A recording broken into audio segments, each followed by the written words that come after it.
ভারত সরকার তাদের সবার দিন পরা যে হাত, সেই সবার দিন পরা হাত শেখ হাসিনাকে বাংলাদেশ থেকে নিয়ে গেছে। ভারত সরকারের উদ্দেশ্যে বলব, আপনি যেভাবে শেখ হাসিনাকে নিয়ে গেছেন, সেইভাবে শেখ হাসিনার পান্ডাদেরকে আপনারা নিয়ে যাবেন। না হলে বাংলাদেশের জনগণ এই ভারতীয় দালালদের বাংলাদেশ থেকে বিতাড়িত করে ছাড়বে ইনশাল্লাহ। বাংলাদেশে জাতীয় বর্তমান আপনারা জানেন, এই ভারত এবং তাদের সবার দিন করা হাত শেখ হাসিনা চলে যাওয়ার পরে তাদের মাথা করা হয়ে গেছে। তারা বিভিন্ন ভাবে বাংলাদেশকে অস্থিতিশীল করার চেষ্টা করছে, নানান প্রবন্ধ চালাচ্ছে। গতকাল সচিবালয়ে যে ঘটনা ঘটেছে, আমি মনে করি এখানে ভয়ের হাত থাকতে পারে।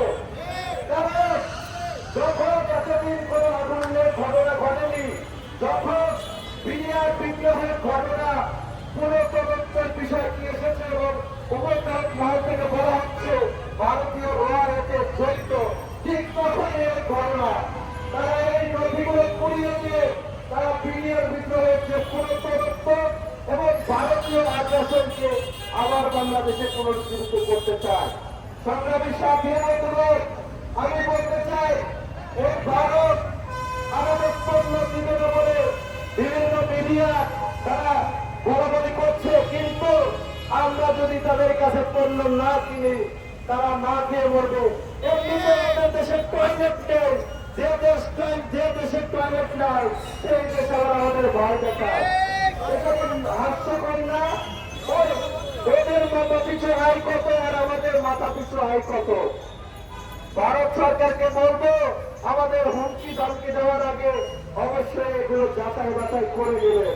শুভেন্দু অধিকারের মতো কিছু পাগল আছে যাদেরকে নামিয়ে দিয়েছে, আর আওয়ামী লীগ প্রেতাত্মারা মনে করছে যে তাদের সাথে ভারত আছে, তারা আবার পুনর্বাসিত হবে।